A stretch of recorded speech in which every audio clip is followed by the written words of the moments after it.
Welcome to Wellness Force Friday, a special edition, bite-sized podcast that fuels the start of your weekend with actionable steps for your wellness journey through an inspiring message or story from a trusted influencer who's a positive force for the physical and emotional wellness of our global collective. If it's your first time listening to the show, be sure to hit subscribe for access to our more in-depth and full-length featured episodes with over 100 expert guests, where you'll learn the best tools and ways of being to understand those connections between our emotions and healthy habits to live life well and enjoy the process. All right, let's drop in together for this week's message.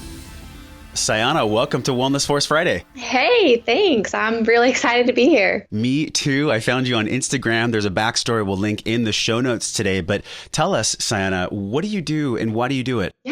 So I am a certified nutritional therapy practitioner. Right now, I work mainly with women in like a one-to-one client setting. So, and basically I just coach them through the process of letting go of anxiety and stress and learning a new relationship with their bodies and minds. Most of us are in this survival mode and not in a thriving mode. And, I had this really deep struggle and journey out of anxiety and fear, and it wasn't as easy as it could have been if I had kind of had someone to guide me along that journey in an integrated way. So, I'm not knocking by any means the conventional medical community, but when I tried to fix my issues, all that kept happening was they kept throwing more and more drugs at me and kind of telling me I was fine. It was all in my head.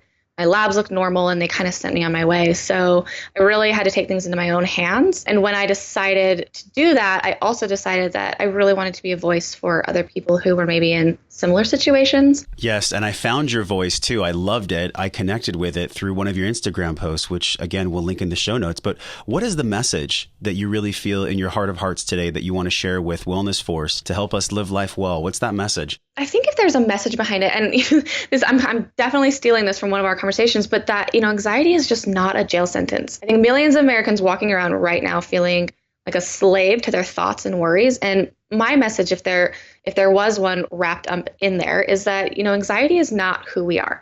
We're led to believe that anxiety and stress are these like personality disorders or character defects.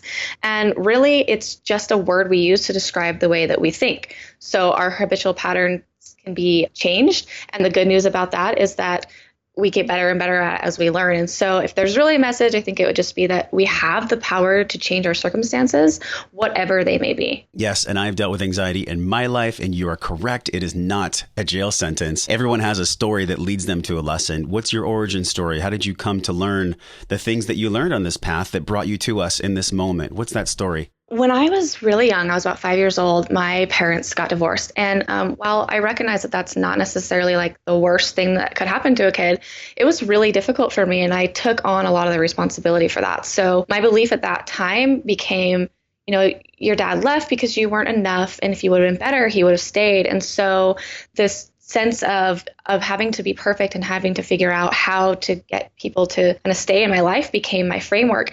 And when I was 12 years old, that started to manifest into these physical symptoms. So I started getting anxiety attacks, and I actually had my first panic attack. I also started getting like OCD tendencies and physical symptoms like, tics and these constant belly aches. My family used to tease me that I was just this really big hypochondriac. Maybe to some extent that was true, but really I was just this nervous ball of tension all the time. And I really felt the effects physically. So this kind of followed me throughout like my whole life. I was pretty much afraid of everything outside of like this small little bubble that I lived in. How old were you at this time? So this period was probably between like 12 and 19 years old. Okay. Is like when things were really rough. So when I was 19, I remember having this really terrible panic attack. I was at dinner with my family, and it had lasted several hours. That's kind of how they worked for me. It would just last hours and hours and hours, and I'd be exhausted at the end of them. So a friend of mine at the time innocently offered me one of her anti-anxiety pills that she had. It was a Xanax pill. And not knowing what I was doing or just how serious, those effects could be, I gulped it down. And honestly, from that moment on, I was hooked. I never felt that kind of relief before. And it really became my sidekick for the next 7 years. Anytime my anxiety would creep in or my nerves would start to fray, which was honestly every day, I would just, pop a pill and be able to cope with life again. Except that I didn't recognize at the time that while I was conveniently numbing out these feelings of fear and anxiety and worry, I was also really starting to numb out all of the good ones as well. So love and connection and joy and happiness, all those things that I really wanted at the core of my being were being shut down by these pills as well. And so I entered into this place of like numbness and emptiness. And at that point, I kind of thought maybe I should do something about this. And so I was then put on antidepressants. And it was just this awful space of being a slave to these pills in order to like exist in the way that other people around me were. So that was around 19. And then I kind of spent the next 7 years in that space of just being essentially addicted to these anti-anxiety meds. What did you see the world as then? You're in this space, your friend gives you the pill unknowingly. They were probably trying to help you, but oh yeah, absolutely. What did you used to see the world as in that space? In other words, what's the belief that you let go of? How did you transcend from the pills to the health? Yeah. So the belief that I really recognized that I was living from was essentially like, the world is a scary place. People are even scarier. And if it has to be, I know it's terrible. and if it has to be, me or them, it's going to be me. And those were the lenses that I put on, and I just didn't take them off. I didn't take them off until, around age 26 is kind of like I started feeling this call.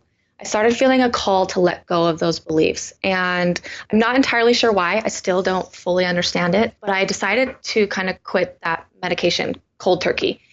Which was definitely not the smartest thing I could have done. But one of the ways that I started letting go of those beliefs is not so much focusing on the old beliefs, but looking for proof of evidence to support my new beliefs. So for me, that looked a lot like keeping like a running total in my journal or, in my head of all the ways that this new belief was showing up in my life. So for example, if I was trying to change the belief that, people were scary and mean and terrible, I would start looking for examples of every time someone showed me a way that people are good and kind and loving and vulnerable and authentic. And I would go literally write that down in my journal or make a mental note of it so that when I was falling back into those fear patterns and those beliefs, I had something I could look at that was pretty hard to argue with. Yeah. And so when you're looking through a list of 20 or 30 or even 40 reasons why your old beliefs just don't hold up anymore, it really led me into a visceral understanding that I could change those beliefs and those thoughts and that there was proof to support that. I love so much that you took an inventory, a real radical, visceral inventory of what was really working for you. Because you're right. When we see it on paper, when we remind ourselves, I loved as you put it, evidence,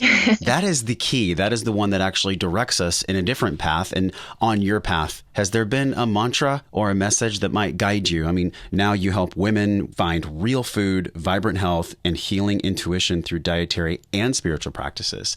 But before then, and even maybe some points in the future, we all experience moments of, oh my gosh, I'm in the not knowing right now. What do you tell yourself? What's a mantra or a message that you might repeat when you find yourself in that space? Yeah, such a great question, because I think that is such an important part of where we're at. It's like, through my journey, I tell people I let go of anxiety, but through that, it was the mantra of just leaning into it. Before, it had always been about getting rid of or mastering or conquering these scary negative emotions or uncomfortable feelings or moments and changes in life that just felt uncertain. And now, so the mantra that I really try to live by and kind of try to help other people get comfortable with is just lean into it. Every time there's uncomfortable emotion that arises in regards to like some situation or moment in time where I feel uncomfortable, now I know there's something bigger in there for me. And that leaning into it is just one step closer to the freedom that I crave the most. I spent a long time running from myself and my emotions and my fears, a long time. Yeah. And now I recognize that if I can wade into that darkness, into that scary place, every time I come out realizing that what I thought was in there that was so scary just really wasn't. I kind of tell people, It's like turning on the lights and finding out that the monsters in your room were really just coat hanger shadows. What's something about you that people can connect to that you don't usually talk about? You've mentioned some really opening things, some heart opening things already, but what's something about you that you normally don't discuss that we all can connect to as we walk our path? So one of the things that I've been really into lately and trying to kind of, get out there for people is that I struggled really deeply with finding, self-love and self-compassion through this whole journey. It's not something that I shared in the beginning, But now I really try to, because it was one of those things where I hated my anxiety and I hated my physical symptoms, but I hated even more that I was that way. So I was in this state of shame and guilt and just feeling really weak and broken and unlovable. And I don't think a lot of people recognize that now, because they're meeting me at the end of, not the end of my journey, but they're meeting me in a really good place. They're meeting me when the clouds have kind of lifted. And so, and I think it's really central to a lot of our stories. I think a lot of us have this really gnarly journey into self-love. And I think it's important for people to recognize that that's okay. Your unfolding doesn't have to look like a butterfly coming out of a cocoon. It can feel a little bit more like you got hit by a truck at times. Sure. So I think that that's something that people don't always see, but that I really am passionate about sharing at this point in my life, because it's become really central to my own healing. We talk so much on the full-length episodes for Wellness Force about Joseph Campbell, the hero's journey, follow your bliss. That's one of his big messages. And yes. I think it's true, what I've seen with clients a lot, if someone's hating their job, they're hating their relationship, they're hating their body, they're hating everything, there's a lot of tension and a lot of turmoil there, and it builds up over time. Mm-hmm. What would you say for you made the difference? What thresholds did you cross looking back that really fueled your fire to do what you do now? Yeah, that's such a good segue, because, it's true. I was very much in that space of hating, everything. I hated my anxiety. I hated my symptoms. I hated my job. I hated my friends, my family. You can think of anything. There. Yeah, it was just this really, really terrible space. And I remember there was this moment where it was Christmas of I believe 2013. And my whole family was up on the ski resort, and they were having this great time. And I was stuck in the middle of my third panic attack for the day, and just hating life. And I ended up making my family drive me home down the mountain, and I crawled under the covers, and I was so furious. I was so angry at myself. I was so angry at my life. And something in me, just this fire was raging in my brain and my body. And I just remember thinking I am done. I'm done with this. And so I picked up Rob Wolf's book, The Paleo Solution, and I read it cover to cover that evening. And then again and again and again.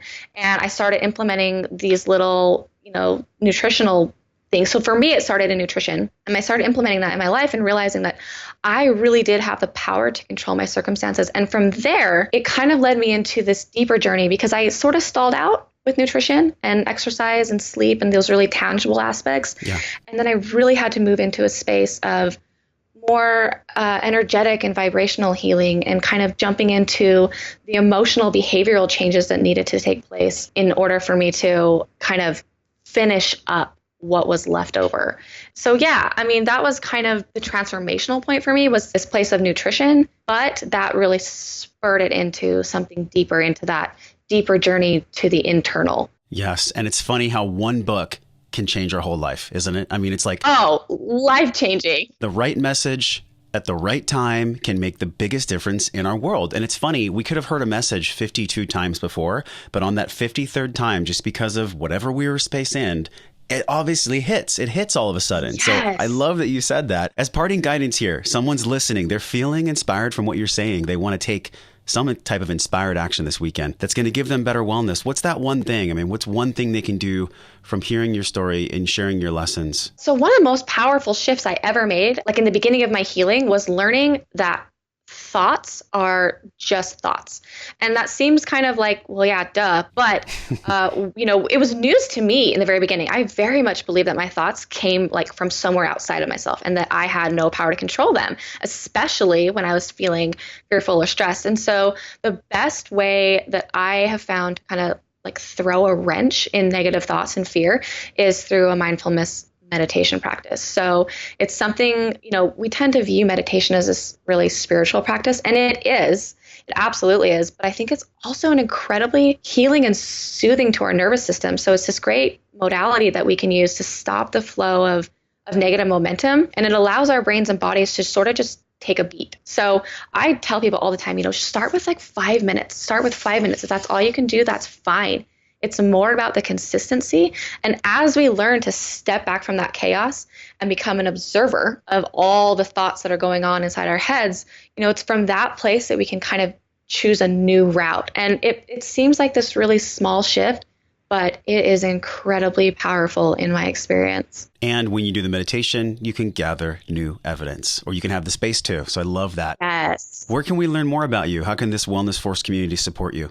So they can find me over on my website. It's just www.syannawand.com. And I'm also over on Instagram with a pretty fun little community. We talk health, nutrition, recipes, insights, kind of just all things health and wellness. So those are kind of the two places that I'm at the most right now. And what do you think of wellness now in your life in this phase? What's wellness to you? I love that question because it's so, I do feel like it's something that's unique to all of us. But for me, over the last couple of years and through working with other people, I have come to believe that wellness is less about like the science and the facts and the actions, and more about loving yourself so deeply that you can't imagine treating your body or your mind in a way that doesn't line up with that, and building the confidence to recognize that wellness is whatever makes you feel really, really good. And I know that seems simple, but there's 1,000 different ideas about what wellness could be. And so it's kind of tuning into and finding the one that works for you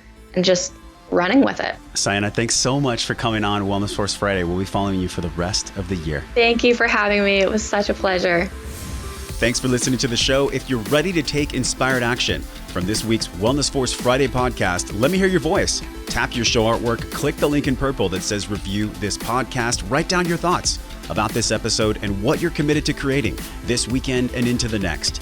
Don't let this conversation stop here. In your same show artwork, tap on the link that says join the Facebook group for added accountability and connection to support the physical and emotional wellness for the collective and ourselves. Okay, now you get to go out into your world and create impact for the people you care about. So until I see you again real soon, I'm wishing you love and wellness.